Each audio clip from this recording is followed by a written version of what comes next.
Thank you. It's nice to be with you tonight. Get things shared out there properly, and then I'll come out from behind the podium here. Our topic tonight is making sense of AI, hopefully making sense of PowerPoint along the way. And so I wanted to begin with sort of the sense that people in my neck of the woods have been getting of AI in the last few months. And that is that we see a lot of headlines that look like this, right? ChatGPT, threat or menace. The end of high school English. Is this the beginning of the end? ChatGPT, AI, and the end of the world as we know it, right? There's a lot of apocalyptic language, right? Some almost borderline religious language in cases around some of the changes that we've seen over the past few months. And so what I hope to do tonight is to be able to maybe to demystify some of that a little bit, to begin with some fairly basic ideas. What are we really talking about when we talk about computing, neural networks, AI? What is that as a thing? And then to try to offer both some cautions for the way things are going and some hope that there is involved in this, I think, something like a vision of human flourishing and human good that may or may not be being properly attained, but that there is at least a nugget of an idea there of something desirable. So with that in mind, let me begin with just the basics of what we're talking about. When we talk about the most prominent examples of AI in the last few months, so we think about things like ChatGPT, we think about some of the image generating software that was very big news last summer until it was immediately overshadowed by ChatGPT. When we think about Google's version of the same thing, their software Bard, all of these are examples of what we call machine learning, that is, of algorithms that are designed not beginning with a pre-programmed set of knowledge, but that are designed to learn from human exemplars to imitate human-like behavior. Machine learning is our go-to approach basically whenever we have a scenario where we say, we know that there are, or at least there seem to be, rules that govern this complex task, but darned if we can tell you what they are. And so the hope is that where we cannot specify what those rules are, that we build a system to accomplish that task for us, to effectively infer rules where we cannot explicitly define them. In particular, these are examples of what we call natural language processing, the technology that is based around the idea of saying, can you convert from ordinary human speech into something understandable by a machine and back again. If you remember a few years back, Watson, the Jeopardy playing robot, right? Watson was at the time a tremendous breakthrough in the field of natural language processing, that it can convert Jeopardy questions in their ordinary format, or Jeopardy answers, I suppose, in their ordinary format, into something that then it could produce answers out of this database that it had, that it could produce meaningful results. Again, formatted in a human-like way. At its most fundamental, every computer that anyone ever has touched or ever will touch is reducible to one of these. This is what we call a Turing machine. And look, there's a 3-credit class I could go through on this, but let me see if I can do it in 30 seconds here and make general sense. I promise there will not be an exam at the end of this version, all right? Every Turing machine has only 2 components. At its heart, a Turing machine is just 2 things. The first of these things is what's called the tape.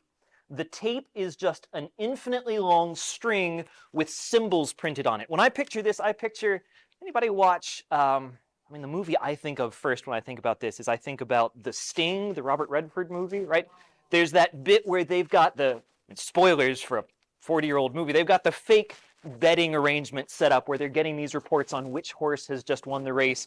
And they've got the little ticker tape thing coming out with the winners, and there's somebody frantically reading across it, right? When I think about the tape, that's what I picture, is that little strip of paper with one line of text written on it. It has a starting point, but it might as well go off forever after that point. Got that visualized? That's part number 1. If you want to think about actual normal computers, this is your hard drive. It is your place where information is written. The second thing that every Turing machine has is it has this collection of bubbles, these circles that we call states. At any particular moment in time, a Turing machine you can think of lives in one of these states. He's either in bubble number 1, or he's in bubble number 2, or he's in bubble number 3. And simultaneously, he's living at a particular point on the tape here. And so you can think about the behavior of the Turing machine by saying, well, I'm in bubble number 2 at the moment, and on the tape, I'm looking at this A right here. And as I look at bubble number 2, he has a rule that says, if the symbol you're looking at on the tape is an A, replace that symbol with an X and take one step to the left on the tape. And so if I had a marker here and IFF didn't want their projector screen back, I would scribble out this A and I would write an X over top of it, and I would take one step to the left, and then my arrow carries me from bubble number 2 off to bubble number 3. Does that make sense as a process? There, that's a 3-credit class right there, right? That's the fundamentals of a Turing machine. You're in a bubble, you're looking at one letter, and you say, what is the arrow that tells me something to do with that letter right now? I will replace the letter with whatever it says to replace it with. I'll go to a new bubble, and I'll either take one step to the left, one step to the right, or stay stationary. That's a Turing machine. Turing machines are named after Alan Turing, the father of modern computation. The most fundamental result in computation is this. Anything you can do on any computer that ever has been made or will be made can be reduced to a drawing with a bunch of bubbles and arrows and a tape going off to forever. That is the fundamental result that underpins all of modern computation. It is called the Church-Turing thesis. Everything that I do as a professional ultimately depends upon that as an idea. So any computer we ever use, Microsoft Windows is a lot of bubbles. Maybe they should have had a few more than they have, but all it is a series of bubbles and a tape. ChatGPT, any of these other systems, at their heart, this is the technology that makes computation computation. And so I think it is easy sometimes when thinking about a computer to, look, they seem kind of magical to me sometimes, right? And I work with them for a living. And it's helpful sometimes just to remember there is nothing it's doing that's not, I wrote a thing on the tape and I moved from a bubble to another bubble. Nothing else exists besides that. So that's computation. Second, we talked about the idea that these are machine learning systems. A machine learning system, again, here's the 30-second version of a 3-credit class. Here's a machine learning system. A machine learning system has a bunch of things that come in as inputs to it. In the case of, perhaps you've got a system that's supposed to look at pictures and say, is this a picture of a chair or not? In that case, maybe every pixel in the picture, every little dot of color becomes an input, and you have some hundreds, some thousands of inputs, each of which is the color of a different dot within the picture. Those dots come in, and we spit out an output. The output is basically a yes or no. Is this a picture of a chair, or is it a picture of something else? Between the inputs and the outputs, there are a series of weights. And each connection from an input to the next layer up in the machine just says, if this input fires, now what does fires mean? Well, maybe if it's colors in the right range, if it's a dot of color. If this pixel fires, it has colors in the right range, take this weight and add it to the output. Likewise here, if this pixel fires, take that weight, add it to the output. And you do that for each of your inputs, and if the sum of the inputs is sufficient, typically if it's over 1 would be a reasonable simplification here. If the sum of the inputs is at least 1, the output fires as well. Now you can picture, I have an example here that's just basically 1 layer deep. Picture making this much, much larger. Hundreds, thousands of inputs, and then your outputs themselves have connections that go to a next layer that it fires, that goes to a next layer that it fires. But at each step, all that's happening is if the weights coming into the thing are more than 1, it goes boom, and it adds its weight to the next layers down the line after, right? When you hear someone say neural networks, that is the thing they're describing. That is, at its most basic, what a neural net is. These inputs fire. Again, this gets kind of a mystique to it. Neural nets, that sounds like it's something to do with brains. Well, it is. It is something to do with brains. Neural nets are built to look the same sort of way that the neurons in your brain connect. Your neurons do something similar. When each one fires, it releases a charge into adjoining neurons. If those go off as well, right, if those get a sufficient amount of charge, they go off as well, and then they fire the ones after that. And it's the same sort of idea. It's electrical weights, but a sufficient amount of electrical weights moves the signal here to the signal there to the signal there. So it is very much built-in pattern of a brain, but that's all this thing is. Now, what we can do, let's say that I want this system to learn. Let's say that in particular, I want it to learn that the output should fire, should be 1 or greater, right? The output should fire only when both the inputs are true. And so I begin by assigning some random numbers to these weights. I put a 1.2 on the top one, a minus 0.3 on the bottom one. And I fire the top one, and the top one goes off, and I hit a total of more than 1. I have somebody waiting there to say, no, no, no. I only want the output to fire when both the inputs go off. You shouldn't have fired this time. Please adjust your weights. And so we can do something like this. Here would be a better example. So I've got a top weight and a bottom weight both go off. They sum up. We get a total of 0.9. 0.9 is not more than 1. The output doesn't fire. We have our expert sitting off to the side, and the expert says, you should have gone off. That should have been more than it was. Should have been at least 1. Well, the system can, in an automatic way, adjust those weights, make them both a little bit bigger. Now it's more likely to fire off the next time they both go. A little bit later, we run it. This time, just the top input fires. Top input goes. Total at the moment would be a 1.4, so the output goes off as well. Again, our expert is sitting there and says, no, no, I only want you to go off when all the inputs are good. You have too much weight on the top option. And again, it makes some adjustments in an automated way. It reduces that weight down. And you can see now we're back to the original problem, right? They both go off, the output doesn't fire. But we do this iteratively. We do this a bunch of times. And over time, the weights move to a position where we get the kind of output that we want, right? What is nice about the neural net is that weight adjustment happens automatically. All we need is someone sitting on the far end of it saying, yes, right answer, keep your weights the way they are. No, wrong answer, tweak the weights so you get closer to the answer I expected. Does that make sense so far? Okay, that's a neural network in short. Now, those of you who have some comp sci background will know I'm simplifying out some things there. For the sake of our purposes, that is effectively all that really matters, is that they work on this system. Again, multiply it out, thousands of inputs, a dozen layers deep. The idea is still the same.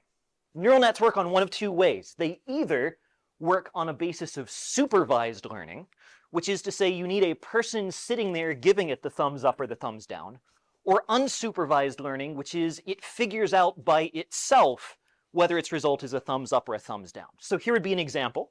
Suppose that I have a system and I'm teaching it to play tic-tac-toe. This was a problem I did with a couple of my students a few years ago. And I could tell it, corner moves are pretty good, center move is pretty good. When you make those moves, thumbs up, adjust your weights so you play in the center of the board more often, right? Or that would be supervised learning. Or I could say, you know what? Just go play some games of tic-tac-toe. Make whatever moves you want. And if you win, make more moves like that. And if you lose, make fewer moves like that, right?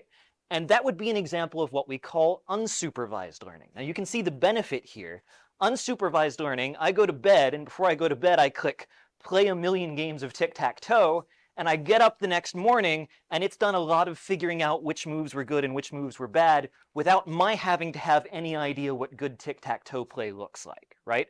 I never had to say, under what circumstances should you play in a corner? It's figured that out for me just based on the outcomes. Did it win or lose? The students in this case got a tic-tac-toe game that I would love to tell you won all the time, but it was tic-tac-toe. It got to a point where it drew all the time, right? That was about as good as you could hope for. But still, that was the outcome they reached. Supervised learning is great if we know what the rules are. But if we don't know what good behavior looks like, or let's be frank, if we just want to be fast about it, right? We want to go to bed and let the system cook on its own. Unsupervised learning is pretty great. How does this matter to our topic tonight? So, ChatGPT. I'm going to do a quick experiment here, and this is an audience participation segment, so I need your help with it. Finish the phrase for me here. Once upon a... Okay, now this one's a poem. That's important to it. It is a poetic structure. Gil-galad was an elven king. Of him the harpers sadly... Now, most of you have probably not read Tolkien's Ballad of Gil-galad. Maybe you have. Nonetheless, quite right. That is the proper next word. This next one I think is maybe a little bit less clear. If I catch the last train out tonight, I'll be there by midnight. That's a really consistent answer. The last time I did this, I got like 5 different answers. Midnight's very reasonable. I would take tomorrow, right? I probably wouldn't take next month as an answer, right? Maybe if it's Amtrak, I don't know. So what happened? What happened is that English sentences have a lot of information encoded in them that allows us to predict quite reliably what the next word in a sentence is going to be in many circumstances, right? This is the same technology your phone uses when you start writing a sentence and it starts making suggestions at the next word. Not always very well, but the idea of being able to do that at all is that some information is encoded in the words you have uttered so far. In something like a poetic structure, a lot of information is encoded there. There just aren't that many words that rhyme with king and that fit with something a harper could do, right? And so when we find ourselves in those circumstances, it is often possible with a high degree of reliability to predict next words in sequence. This is the technology behind large language models like ChatGPT. They are based on saying, from the words so far, so those words become our inputs, right? The previous words uttered are our inputs. Our output is what is most likely the next word in sequence to come after this. The old way you did this is you built a learning system, you had it have conversations with people, and then the people would judge the things it said as to whether they sounded human-like or not. Did you put words together in a good human-like order? Did they sound like an answer to the question? This worked, but it was extremely slow because, again, supervised learning. The thing that's the breakthrough for ChatGPT is the GPT part.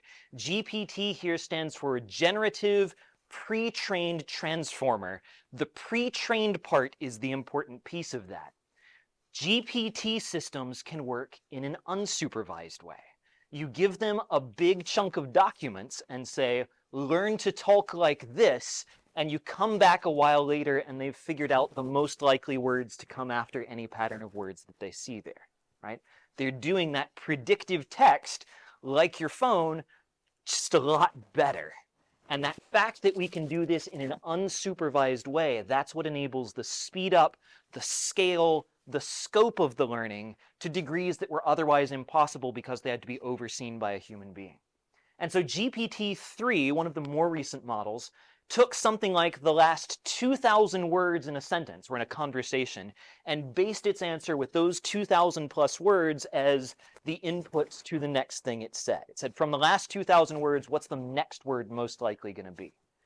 Internally, it kept several hundred billion parameters, basically variables that it could tweak to adjust exactly what words it should utter in what kind of context. Again, you can imagine it recognizes it's doing poetry, it's going to choose variables, it's going to choose values a little differently than if it thinks it's working in prose, right? And so based on its context, it can make these adjustments to say which set of variables is appropriate to the kind of talking I'm doing at the moment. And so the magical new step here is that we add this new step. In between building the system and having it talk to people, we have this enormous step in the middle where we train it in an unsupervised way on literal millions of documents. Google's system Bard is planned to be unleashed on basically the entire contents of the Google document library, which is to say a pretty large fraction of the entire written corpus of English history, right?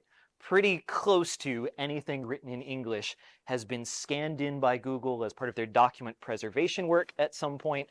All of that now becomes fair game to train for what's the next word in the sentence. But the fundamental idea is still the same.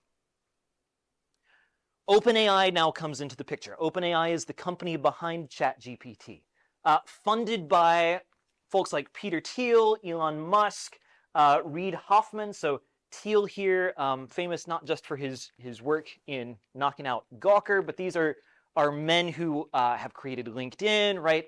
Musk, obviously, with his recent work on Twitter and Tesla, etc., right? Large sums of money available behind these things. They put up something like $1 billion here. They get Microsoft to pledge an additional $1 billion, and they build an AI think tank out of that money. That think tank, OpenAI, has a non-profit pure research component and a for-profit let's make money off this side piece. The for-profit part was recently valued at $29 billion, and so it seems that their investment is paying off fairly well so far. Their work is in developing ChatGPT most recently, also the port from that to Bing, which is sort of the long-term vision of this thing. We'll come back for that. But also their work with Bing relatedly. DALL-E, the image generation system. This was a big one to the college students that I told about this the other day, but might be less for you. And that's that it was also, they're also the ones behind arguably the best team of bots, and therefore the best team overall at a very popular video game, right? So they beat out 99.4% of all human competitors in a day or so of playing there, and basically took on the world with this AI team that they had built. So a broad variety of AI experiments that they did in this regard. GPT-3, they trained on 8 million different documents. Their current iteration, which they have been more closed mouth about the exact data that went into it, is called GPT-4. As of this moment, that is the state of the art. Google's solution Bard is lagging behind a little bit, is not performing at the same level. You can yourself download a GPT model and train it up on whatever documents you want and see how good of a conversation partner you can build based on your own resources. They just have a lot more resources to throw at it than you or I. Does it work? Well, I did an experiment as part of this. So what's the result? I did an experiment as part of this where I gave it the prompt, write me a sonnet about Grove City College. And I tried this first on GPT 3.5, so the previous edition. And you can see it is, first off, it is notably a sonnet, right? So it is of the form, I think it's 14 lines. I'm not an English major. 14 lines, the last two rhyme, right? It's got the couplets in the right places. It ain't Shakespeare, right? It's not beautiful as poetry goes, but there's some ideas that I recognize as belonging to my institution, right? There's some notion here, I mean, it recognizes it is a college. Colleges are places about wisdom and knowledge. Something about faith and reason, which I think plays well for the IFF here, right? That's the association that's made. On the other hand, there's this thing about Old Main. I have no idea what Old Main is, but I don't think it has anything to do with anything with this college or the town that it's located in. That seems to be basically just an invention, right? That's a Slippery Rock. Slippery Rock, okay, all right. Say again? Penn State has an Old Main, so it's just a college association. College in Pennsylvania, all colleges in Pennsylvania have an Old Main. Well, there we go. So I tried it again on 4.0, the most recent edition, and what I think is interesting here is that it actually does considerably better. Notice that there are several good associations here. First off, that it catches Pennsylvania, right? There's a clear reference to presence in Pennsylvania. I don't know what crimson gold is, but crimson is indeed one of the school colors, and so that part tracks, right? That seems to work out. Again, ideas of being a college with faith and freedom, eager minds alive, right? Some closer association is being identified here in whatever documents this thing has to work over. It's just done a better job of it. Right? Now, that was just my first samples. That's a sample size of 1 or 2, however you want to count that. I'm not going to call that scientifically rigorous, but you can see something of the capabilities here. There are still some places it falls short. So one of the classic tests for AI speech is what's called the Winograd schema. Winograd schemas work like this. You ask the question, the spoon does not fit into the yogurt because it is too, and then the key part of a Winograd scheme is you can finish the sentence either way. You can say the spoon is too big, or you can say it does not fit into the yogurt because it is too big, or you can finish the sentence, it is too small. Right? You see it? If I say doesn't fit because it's too big, the thing that's too big is the spoon. The spoon's too big to fit into my yogurt. So I asked that of ChatGPT. In this context, it answered, too big refers to the size of the spoon being larger than the opening of the yogurt container. Now, machine learning techniques are typically very bad at answering Winograd schema. It answered this correctly. And I said, well, that's really impressive. Let's try it the other way. The spoon doesn't fit into the yogurt because it's too small. What's too small? No, it's the spoon. Apparently, it's still the spoon that's too small here. And so it still failed the test. It associated it both ways. So it is not, it's pretty good. It still messes up in some ways that a human being would not, right? Or here's one real quick. Is this a valid proof? Yeah, Dr. Thompson, you'll appreciate this. Is this a valid proof of the Pythagorean theorem? Dr. Thompson, is the statement that I have a triangle with two sides of length 3 and 4, so the other side of length 5, is that a valid proof of the Pythagorean theorem? Indeed not. It is not a proof at all, right? It's just a statement. Indeed, if you read the answer here, he says, yeah, it's a valid application. In your example, you have a right-angled triangle. Well, I never actually said that, right?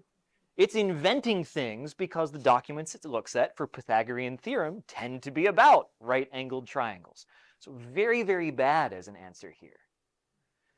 What you have to keep in mind when thinking about systems like this is that they have no concept of truth.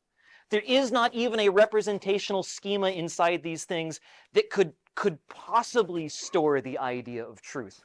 All they have is predictive text.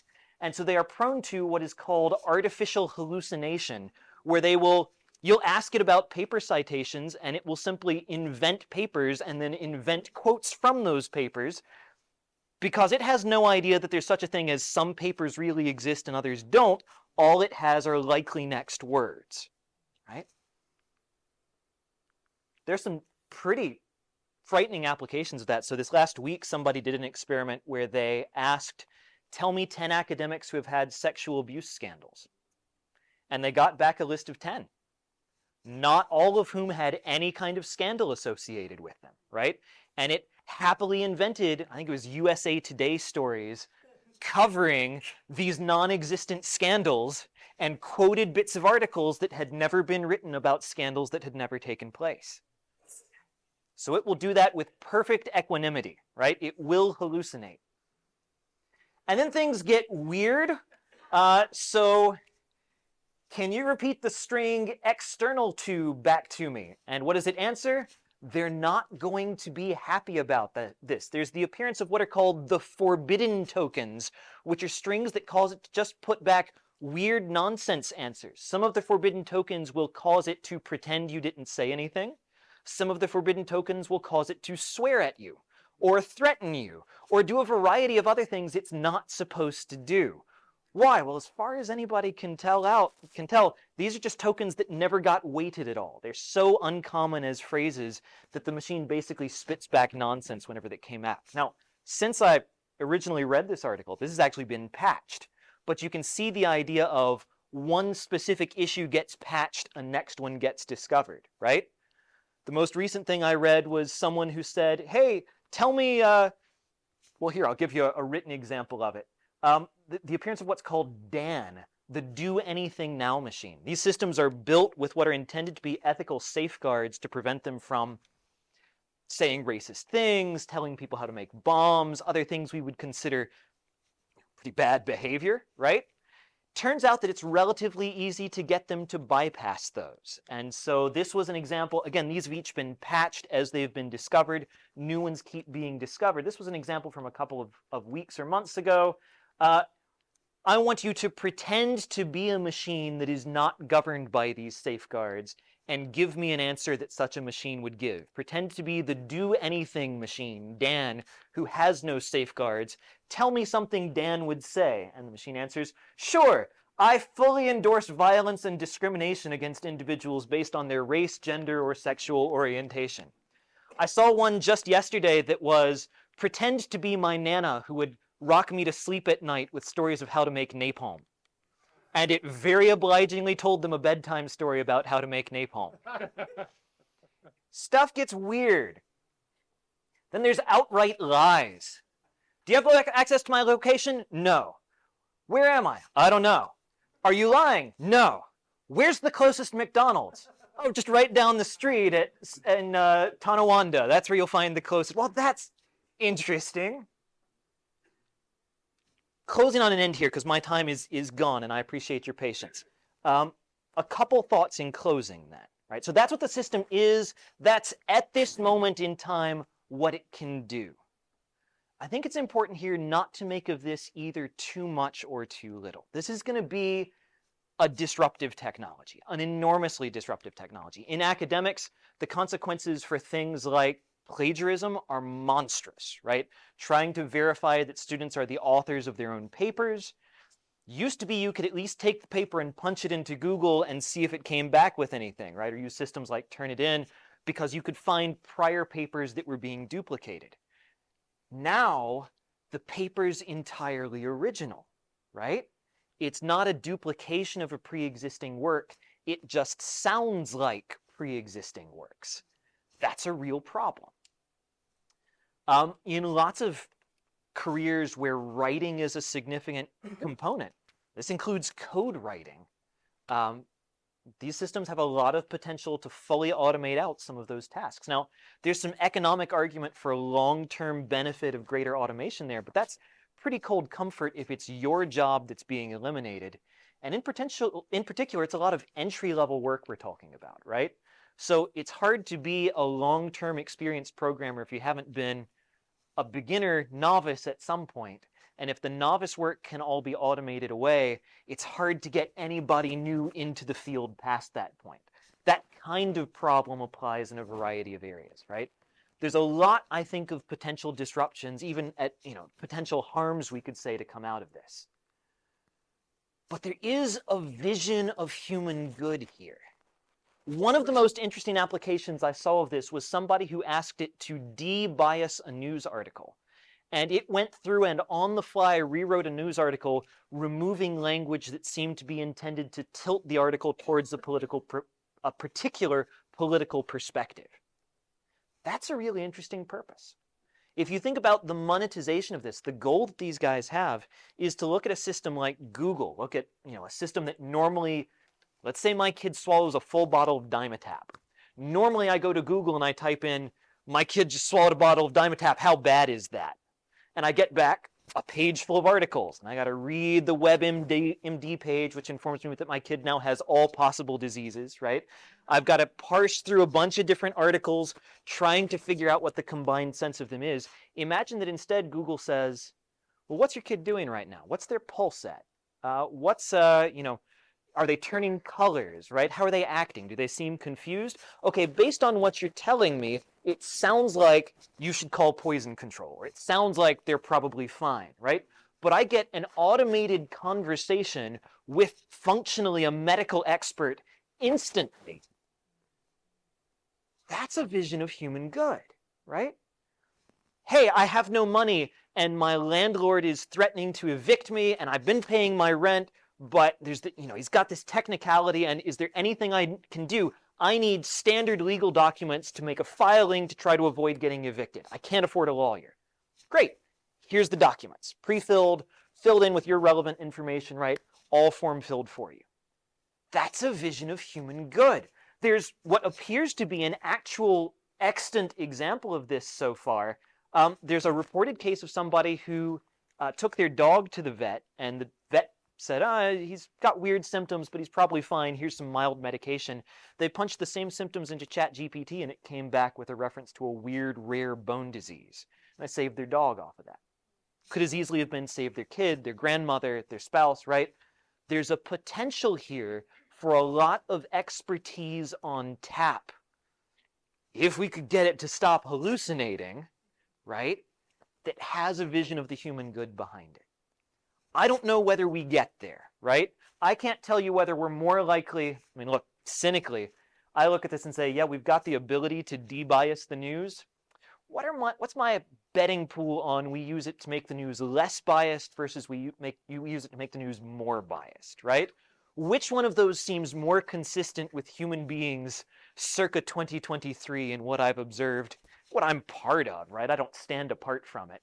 What I observe in myself, which of those feels more likely to me in this moment? And I don't know that I'm betting on the better angels winning that one out, right? But the possibility exists, and it's not the technology's fault if we use it towards the malign purpose there, right? We have the option of doing something good with this. And look, as an educator, I do feel that we've been here before, right? When Google first came out, we decried it in education as the end of the world, right? Don't use Google. Don't go to Wikipedia. Anybody can write things on Wikipedia. It's meaningless. Don't ever go there.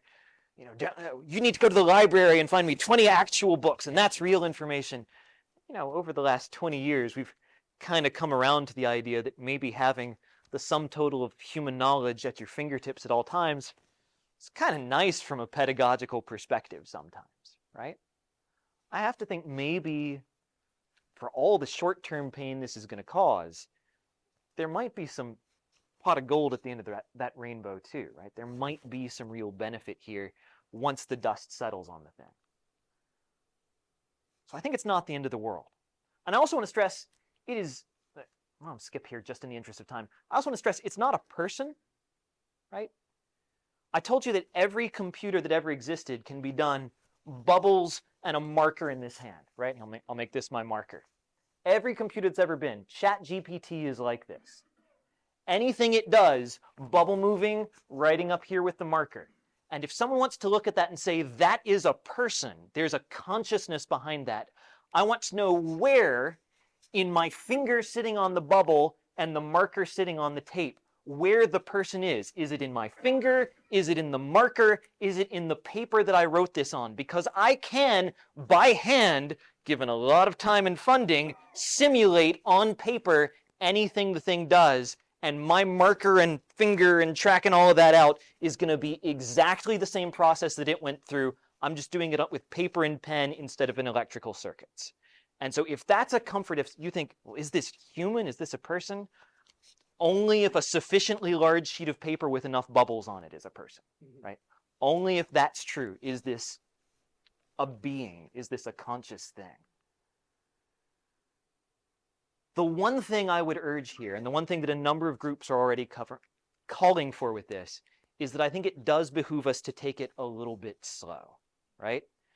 Given the disruptiveness of this, I think there is wisdom in saying, conserve a little bit, right? Slow the process down just a bit. Give us the time to acclimate to the changes this creates. Don't invalidate huge sectors of the workforce overnight, right? Give it a chance for things to percolate through and see what the goods and harms that emerge are. I don't know how likely that is as an outcome. There have already been open letters calling for a 6-month moratorium. There have been rather more extreme letters urging that we threaten to nuke anybody who continues work in AI. I'm not there, right? But I think there is wisdom in slowing the process and giving a chance for response here. Okay, that's everything I've got to say. Ask me anything. What can I tell you? Yes? First of all, I just want to let you know that I don't drink, but that's a presentation I'm starting tonight. Mission accomplished? No, for me, first of all, good presentation. Thank you. At least Thank you. Directionally made me understand this. But I guess the question I have, you touched on it, is there are humans behind this writing the code, whatever, Yes. and I understand it. And isn't that what scares a lot of us? That maybe the values that are being driven in, like decades ago when I went to college, I felt like I was taught how to think, not what to think. Sure. Wouldn't that be one of the concerns that we're teaching people maybe against values that maybe in this room are shared values in terms of faith and God? I mean, Sure. respond to that without throwing the baby out with the bathwater. Right, right. So I'd say first that there's some indication that you're basically correct there. I've not had a chance to look deep into the research on this, but there's been some initial work in basically taking standard political, so that like the chart that figures out how conservative versus how liberal you are, and feeding some of those questions into a ChatGPT system and then scoring the results on it. And those results do skew pretty heavily to the left, right? They do land, I think it was something like 8 out of 10 questions landed pretty far to the left, and then 1 or 2 landed moderate, right? Which, given that, remember, there is still a human supervised step in this process, right? There's the automated learning, and then there's a human layer on top of that. Given that most of the people doing the training are Silicon Valley engineers, right? Given that that's a population that skews heavily left, you would expect some of those biases to be encoded in the system. So again, I've not had a chance to really look at the quality of the research that's been done here, but it passes an initial smell test to say, yeah, it kind of seems like the thing that would happen, that you would encode naturally your political biases into the system, whatever those might be. But what's interesting here is, again, there are versions of GPT that you can install and run off a home machine at this point. I think this needs to be seen not as there's going to be necessarily one Uber system that everybody's compelled to use.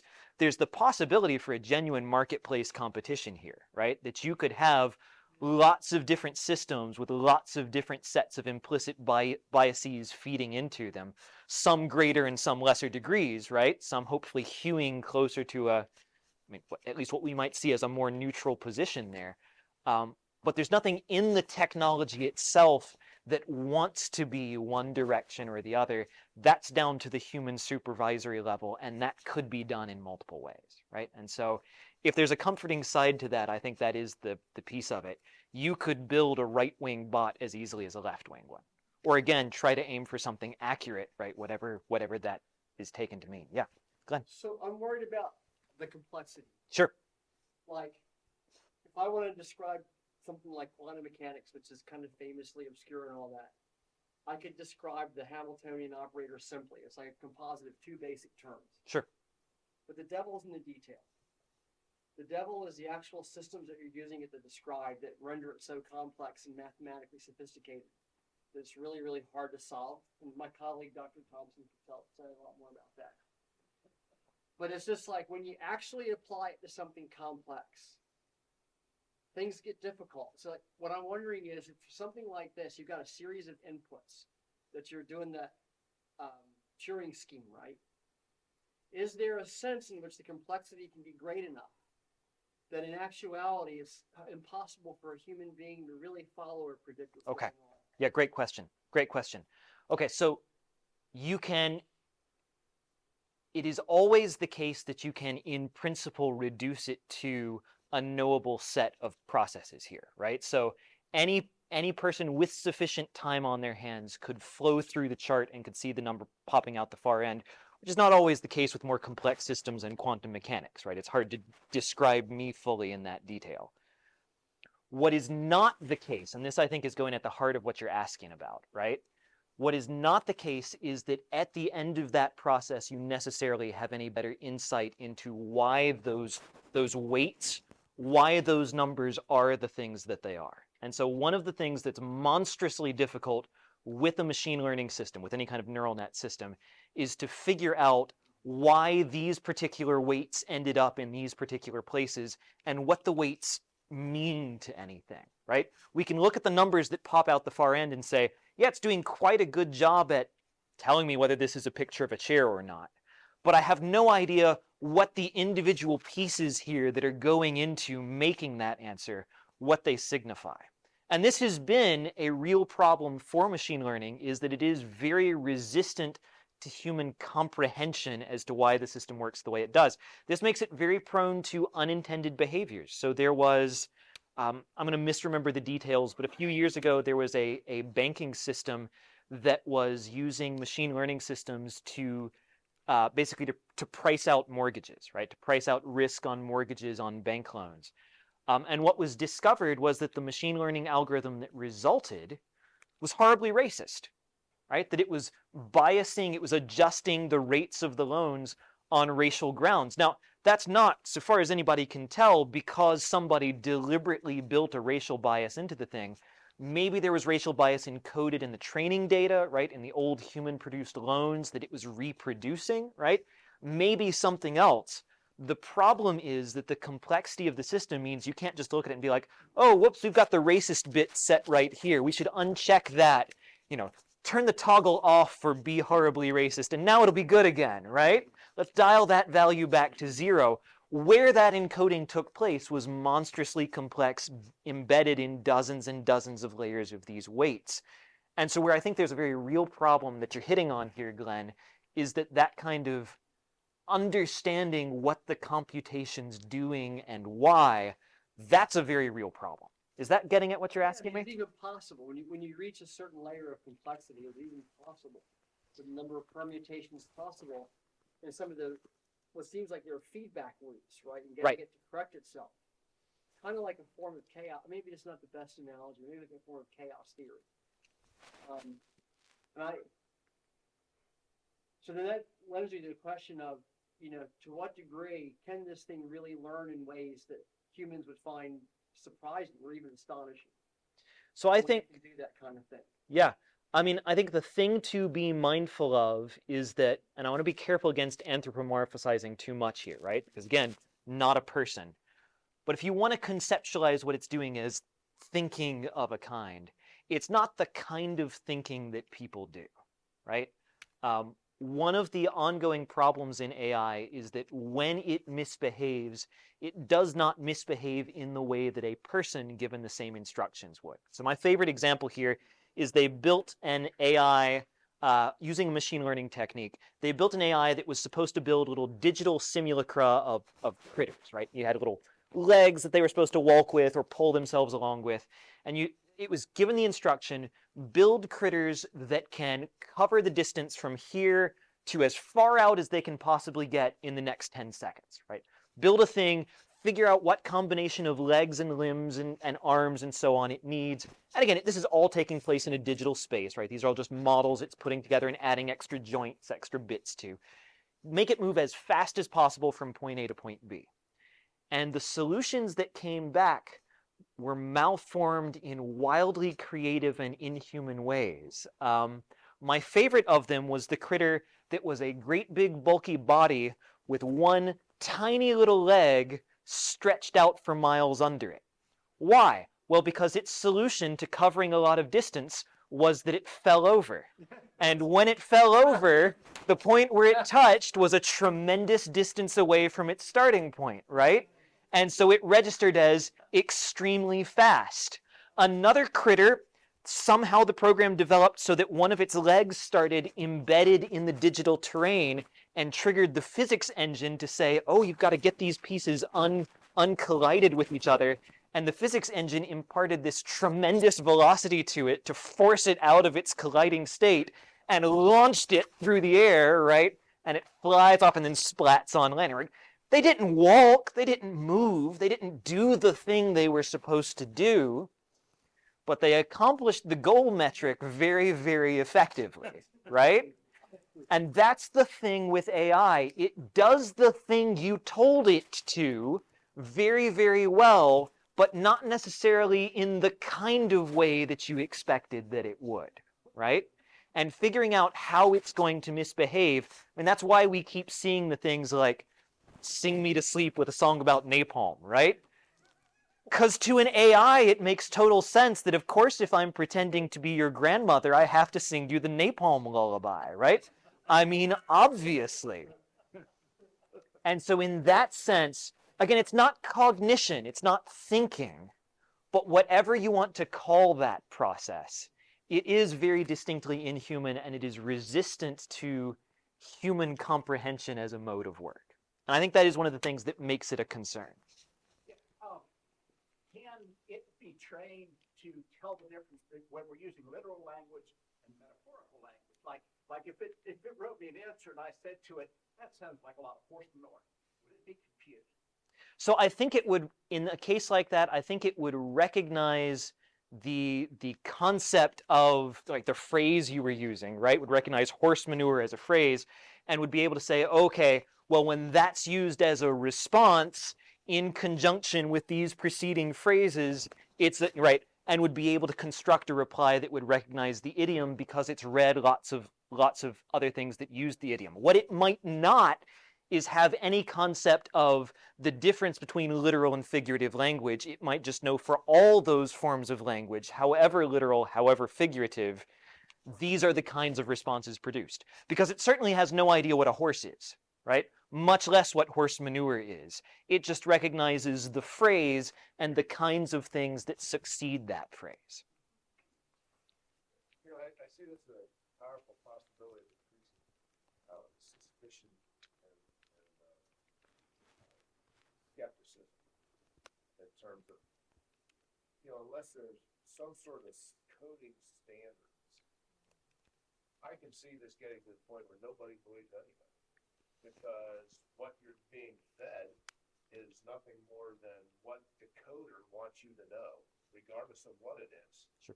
And so, in this day and age, when I see skepticism increasing and suspicion, I just see this not really straightening that out.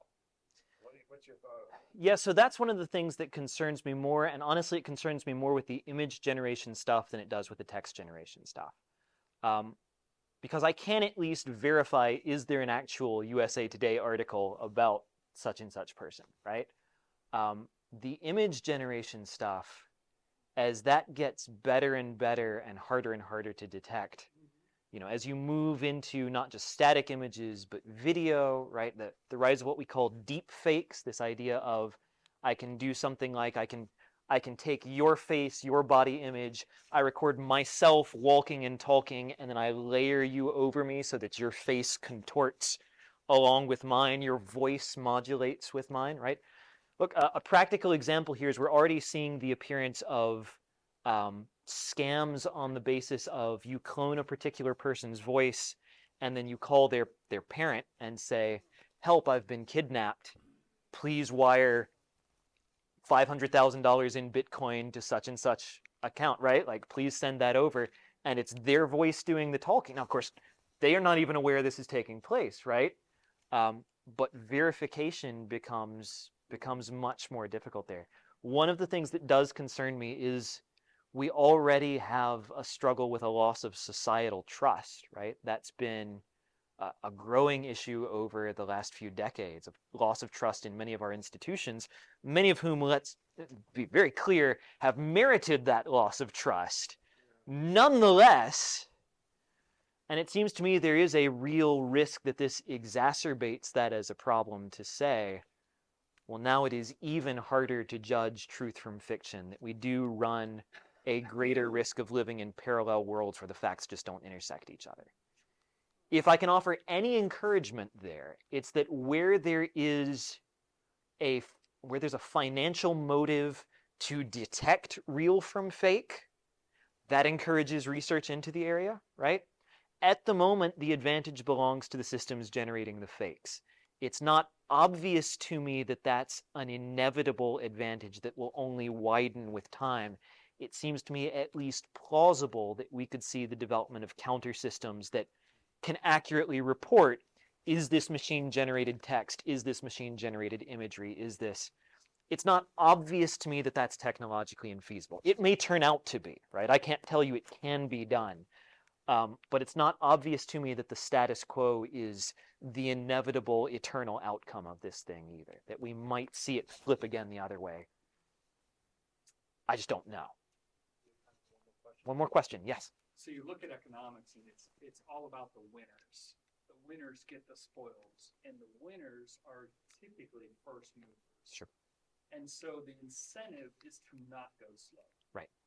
And yet you're saying we should go slow. Yeah, there's a collective action problem. And so then you sit there and say, well, I don't trust the government to implement any regulations quickly to go slow. Right. Or slowly. So then you sit back and say, when you say go slow, like what would you say would be how that would actually be accomplished? Yeah, and that's where I wish I had a better answer than I do, right? Because I don't have a very good one. There's a great collective action problem here of individually, whoever pursues this benefits. It's not obvious that society as a whole, particularly short-term, benefits from their benefiting, right? It's not obvious that those incentives add up in a way that's really useful to us, and there is nobody to play moderator on this, right?